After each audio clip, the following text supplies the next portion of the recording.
Hi friends, ఈరోజైతే మా చెట్టుకైతే చిక్కుడుకాయ కాసింది. మనకు ఇంట్లో చిక్కుడుకాయ అయితే చాలా టేస్టీగా ఉంటుంది బయట కొన్నదానికంటే. ఈరోజైతే టేస్టీగా ఈజీగా ఎలా వండాలో చెప్తాను. ముందుగా అయితే మనమైతే చిక్కుడుకాయనైతే ఉడకబెట్టుకోవాలి. ఉడకబెట్టుకోకుండా వండుకునే దానికంటే మనం ఉడకబెట్టుకొని వండుకుంటే చాలా టేస్టీగా ఉంటుంది. ఉడకబెట్టుకోవాలి కదా అని బాగా కూడా ఉడకబెట్టుకోకూడదు. మనకు లైట్గా ఉడకాలి.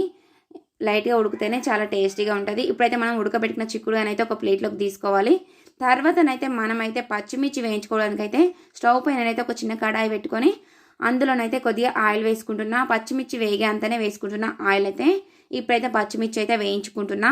పచ్చిమిర్చి అయితే కారం లేకపోతే కొద్దిగా ఎక్కువ తీసుకోవాలి, కారం ఉంటే తక్కువగా తీసుకోవాలి. నాకైతే పచ్చిమిర్చి కారమే ఉన్నాయి కాబట్టి నేనైతే కొద్దిగానే తీసుకున్నా పచ్చిమిర్చి అయితే.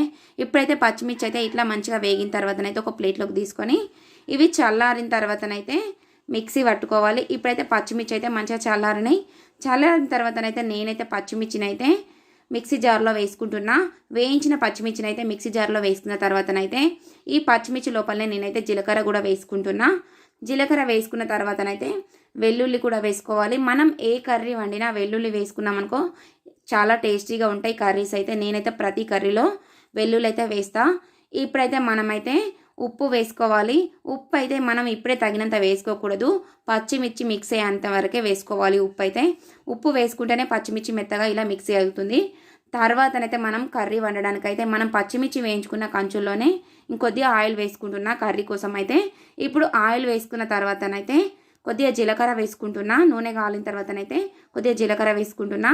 ఇప్పుడైతే ఇక నేను ఏం వేయట్లేదు. మనం ముందుగా పచ్చిమిర్చిను వెల్లుల్లి జీలకర్ర మిక్సీ పట్టి పెట్టుకున్నాం కదా, ఆ పచ్చిమిర్చి పేస్ట్ని అయితే ఇప్పుడైతే ఆయిల్లో వేసుకోవాలి. ఆ పేస్ట్ అయితే మంచిగా నూనెలో ఫ్రై కావాలి. ఇప్పుడు మంచిగా ఫ్రై అయినాకనే పసుపు వేసుకోవాలి. ఫ్రై కాకముందు అయితే పసుపు వేసుకోకూడదు. ఇట్లా పచ్చిమిర్చి పేస్ట్ అయితే నూనెలో మంచిగా ఫ్రై అయినాక పసుపు వేసుకుంటున్నాను నేనైతే. ఇట్లా పసుపు వేసుకున్న తర్వాతనైతే మంచిగా పసుపు అయితే పచ్చిమిర్చి పేస్ట్కు పట్టేలాగా మంచిగా ఇట్లా కలుపుకోవాలి. కలుపుకున్న తర్వాతనైతే మనం ముందుగా ఉడకబెట్టి పెట్టుకున్నాం కదా చిక్కుడుగాయనైతే, ఆ ఉడకబెట్టిన చిక్కుడుగాయనైతే ఇప్పుడైతే పచ్చిమిర్చి పేస్ట్లో వేసుకోవాలి. ఇప్పుడు వేసుకున్న తర్వాతనైతే మంచిగా కలుపుకోవాలి. ఆయిల్ మంచిగా చిక్కుడుకాయకు పట్టేలాగా మంచిగా కలుపుకోవాలి.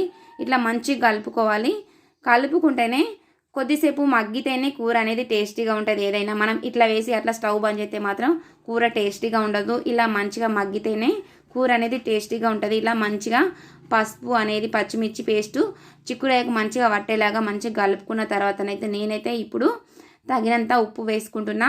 ఫస్ట్ అయితే మనం పచ్చిమిర్చి పట్టేటప్పుడు కొద్దిగా ఉప్పు వేసుకున్నాం కదా, దాన్ని బట్టి మనం ఇప్పుడు తగినంత ఉప్పు వేసుకోవాలి. ఉప్పు కూడా మంచిగా చిక్కుడుకాయకు పట్టేలాగా మంచిగా కలుపుకోవాలి. ఇట్లా మంచిగా కలుపుకున్న తర్వాతనైతే కొద్దిసేపు అయితే మూత పెట్టుకొని అయితే మంచిగా ఉడకనిచ్చుకోవాలి. ఉప్పు పట్టేలాగా చిక్కుడుకాయకు ఉప్పు పట్టేలాగా కొద్దిసేపు అయితే మూత పెట్టుకొని ఉడికించుకున్న తర్వాతనైతే ఇప్పుడైతే మూత తీసుకొని అయితే కొత్తిమీర వేసుకోవాలి. కొత్తిమీర వేసుకున్న తర్వాతనైతే కొద్దిసేపు మగ్గితే సరిపోతుంది. కొత్తిమీర అనేది చిక్కుడుకాయ కూరకు పట్టినట్టు అయిపోతుంది, సరిపోతుంది. చిక్కుడుకాయ కూర అయితే రెడీ అయిపోయింది. చూడండి, కొత్తిమీర వేసినామంటే కూర రెడీ అయిపోయినట్టే. చిక్కుడుకాయ కూర అయితే రెడీ అయిపోయింది. టేస్టీ చిక్కుడుకాయ కూర అయితే రెడీ అయిపోయింది. చాలా టేస్టీగా ఉంది. నేనైతే టేస్ట్ చూసిన తర్వాతనే వీడియో అయితే అప్లోడ్ చేస్తున్నా. సబ్స్క్రైబ్ చేయడం మాత్రం మర్చిపోకండి. లైక్ చేయండి, షేర్ చేయండి.